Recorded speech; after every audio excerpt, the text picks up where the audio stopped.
Bonjour et bienvenue dans l'interview. Aujourd'hui, je reçois Philippe Pivin. Bonjour.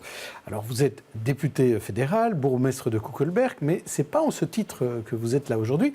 Vous êtes venu parce que vous venez de descendre de l'avion. Vous étiez membre d'une commission internationale d'observation des élections américaines. Donc, vous avez pu observer les votes aux États-Unis. Et donc, vous allez d'abord nous expliquer comment ça a fonctionné. Mais tout d'abord, une autre question. Pour vous, l'image de ces élections, c'est quoi ? Quelle était l'image forte des élections ? L'erreur dans les estimations. L'image forte, elle est là, je trouve, c'est que tout le monde s'est trompé. On en reparlera. Alors, vous étiez sur place avec d'autres élus, une centaine d'élus de différents pays, pour observer comment ça fonctionnait. Alors, votre tâche, c'était quoi ? Alors, on était invité par le gouvernement des États-Unis. 120 parlementaires, 25 pays différents, d'Europe, d'Amérique, d'Asie, qui avaient une mission d'observation. Et observation de quoi ? Observation du processus électoral. C'est-à-dire de certains critères tels que le secret du vote, l'accès facile à l'information, l'accès aux médias, les campagnes de courtoisie, etc., etc. Il y a des critères préalables qui sont établis et l'organisation internationale dont nous faisons partie, au même titre que des Français, que des Allemands, des Anglais, etc., est chargée de vérifier dans les pays démocratiques le bon respect de ces différents critères au regard des élections qui s'y déroulent et est chargé ensuite d'effectuer des recommandations. Alors là, vous étiez 4 Belges, oui. Un Bruxellois, c'était vous. Oui. Et en fait, ça se fait dans tous les pays, ça se fait en Belgique aussi, mais là, vous étiez aux États-Unis. Alors c'est intéressant parce que souvent, on ne comprend pas très bien le système électoral américain, donc ça, je ne vais pas vous demander de nous le réexpliquer. Mais par contre, comment ils votent ? Il y a beaucoup de systèmes de vote aux États-Unis. Alors effectivement, c'était une des deux difficultés de la mission, c'est la décentralisation. Aux États-Unis, la grande particularité, c'est qu'il n'y a pas d'organisation fédérale des élections. Les élections sont sous la responsabilité des États. Chaque État organise les élections, même au niveau fédéral. C'est difficile à comprendre, mais donc chaque État a ses propres règles. Par exemple, chaque État décide du système de vote qu'il veut mettre en place et il y a 6 systèmes de vote différents. Il y a le vote papier, il y a le vote électronique, il y a le vote électronique avec ticket, sans ticket, il y a le vote avec carton perforé. Vous avez une immense variété et nous avons eu pendant tout un week-end, samedi et dimanche, des briefings pendant toute la journée du samedi et toute la journée du dimanche pour nous expliquer les systèmes de vote, les organisations, comment ça fonctionne. Mais ça fonctionne différemment à Washington ou dans l'Ohio ou en Californie. Donc c'est différent selon les observateurs là où ils se rendaient, ils étaient confrontés à des systèmes différents. Nous avons eu des bureaux de vote à Washington DC et nous avons visité des bureaux de vote dans le Maryland qui est l'État voisin où le système est aussi varié et on devait chaque fois procéder à un certain nombre d'observations et de questionnements. Alors qu'est-ce qui vous a surpris ? Par exemple, il y a un vote différent pour les handicapés. Ils ont accès à d'autres manières de voter. C'est quelque chose qui m'a beaucoup séduit, c'est la très grande attention qui est apportée aux personnes qui sont handicapées. Avec déjà quelque chose qui est remarquable, je posais la question à un président de bureau de vote, comment justifier qu'on est handicapé ? Vous savez qu'aux États-Unis, il n'y a pas de carte d'identité, mais il suffit de le dire. Donc vous dites que vous êtes handicapé, vous avez accès à cette machine. Et cette machine, c'est une machine électronique. Donc vous avez votre papier et ce papier fait l'objet d'un scanning, mais pour les handicapés, c'est devant une machine électronique et selon la nature de votre handicap, vous exprimez verbalement ou tactilement quelque chose qui sort sur un papier qui sera scanné. Donc il y a une facilité. C'est un vote semi-électronique qui fait l'objet d'un scanning pour les handicapés. C'est très remarquable comme originalité. Alors, ça joue très fort sur la confiance, en fait. Vous disiez, il n'y a pas de carte d'identité. Comment on sait qu'un électeur est un électeur ? Il y a 50 États aux États-Unis. Dans 32 États, vous devez donner une pièce d'identité, votre carte de sécurité sociale, votre permis de conduire. Sur les 32 États, il y en a 16 où la pièce d'identité doit avoir une photo. Dans les autres, on ne le demande pas. Et 50-32, il en reste 18. Dans ces 18 États, c'est un simple questionnement. Et par exemple, à Washington, vous vous présentez, on vous demande qui vous êtes et on vous demande de le dire parce que ça, ils insistent là-dessus. Vous devez décliner votre nom parce que parfois, ils regardent s'il y a une hésitation. Et après ça, vous devez donner votre date de naissance, votre adresse, et vous savez qu'il n'y a pas de centralisation d'adresse, et donc vous pouvez avoir déménagé et qu'on ne sait pas le vérifier. Donc c'est très très curieux. On essaye en réalité de vous identifier de façon très variée dans les États.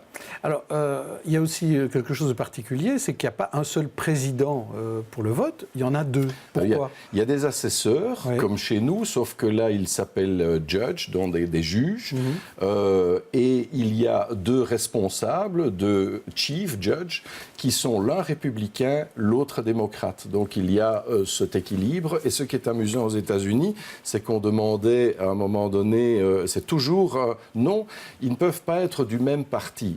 Et qu'est-ce que ça veut dire ? Eh bien, par exemple, ça doit être un républicain ou un démocrate. Et je dis, et si vous êtes alors indépendant, c'est un parti, donc il faut quelqu'un d'autre. Mais vous pouvez aussi être non affilié, c'est-à-dire vous ne vous déclarez pas. Et non affilié, vous pouvez être n'importe quoi, donc vous pouvez avoir deux non affiliés, mais vous ne pouvez pas avoir deux indépendants.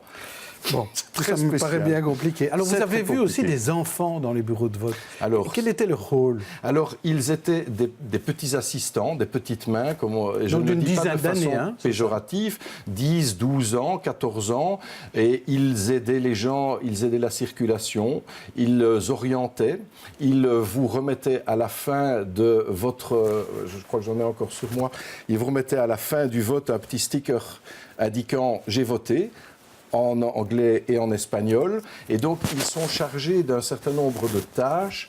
Mais je pense qu'en filigrane de tout cela, il y a un apprentissage au civisme et au fonctionnement du système bien complexe des élections américaines. Et là, plutôt que d'être désignés, de manière générale, ce sont tous des volontaires. Ce sont tous des volontaires.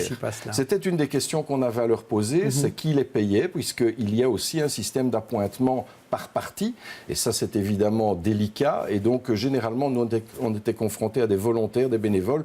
On n'a pas été jusqu'à leur demander combien ils étaient payés, mais ils nous ont fait comprendre que ce n'est pas grand-chose. Alors ces élections sont compliquées, mais démocratiques, c'est ça votre conclusion ? Effectivement, pas d'incidents, beaucoup de convivialité, pas de tension. Nous n'avons pas ressenti de tension à Washington ou dans le Maryland, et pas d'incidents particuliers. Dans d'autres États, on en a cité certains. Un des problèmes a aussi été celui de l'accessibilité au bureau, puisqu'il n'y a pas d'obligation à vous laisser entrer, à vous laisser faire une observation. Encore une fois, aux États-Unis, il y a 13 États qui refusent des observateurs internationaux, 8 qui les acceptent expressément. Et la différence, eh bien, c'est laissé un petit peu à l'appréciation des présidents de bureaux de vote. Alors, une autre dernière anecdote, il y a un de vos collègues qui a vu au Nouveau-Mexique, je crois, des gens qui étaient armés et qui venaient voter armés. Oui, qui sont entrés, sans doute qu'ils étaient distraits, ils ont dû garder l'arme à la ceinture. Mais à Washington, ce n'était pas autorisé, ça. C'est totalement interdit. Alors, Trump élu, donc vous vivez cette soirée électorale avec d'autres Américains, vous êtes surpris comme eux. Bien sûr.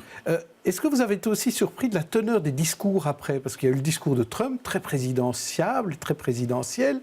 Et puis Obama, Hillary Clinton, on a l'impression qu'il n'y a jamais eu d'insulte dans cette campagne. Mais il y a la période de la campagne et les analystes auxquels on a été confrontés pendant les briefings du week-end nous ont dit, tous unanimement, que jamais une campagne n'avait été aussi, ils ont utilisé le terme misérable.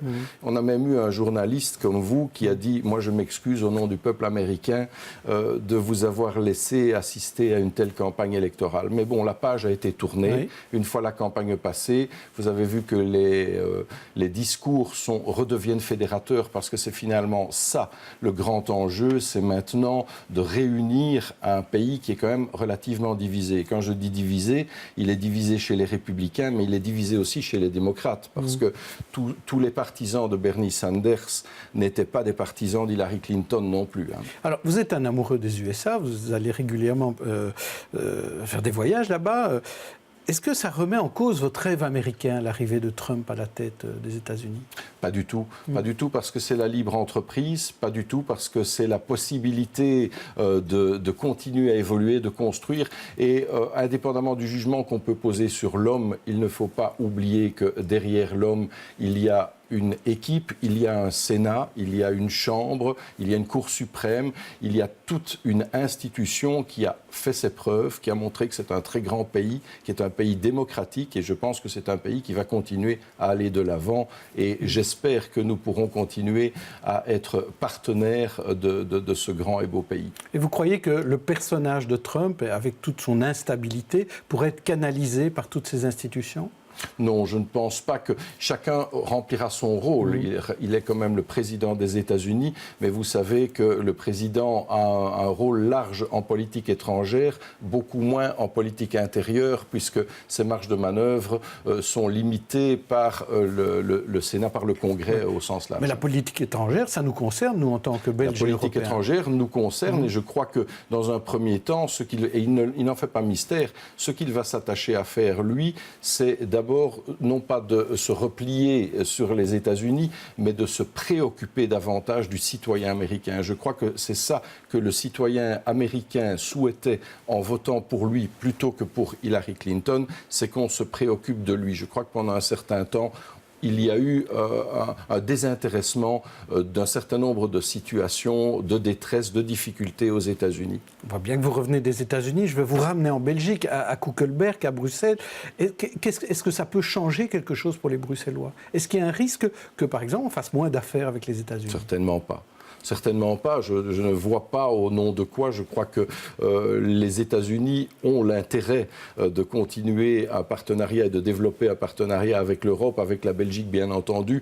Mais je ne pense pas que la présence de Trump soit un frein par rapport à cela. Mais je crois qu'il y a une inversion de priorité. Ça oui. Dans un premier temps, je pense que la priorité sera mise sur le développement des États-Unis, le développement des infrastructures, la réduction de la population carcérale. Vous savez, il y a un chiffre qui m'a frappé aux États-Unis, il y a 44 millions d'Américains qui touchent une somme qui s'appelle le SNAP et qui est l'équivalent des Restos du Cœur. 44 millions sur une population de 320 millions.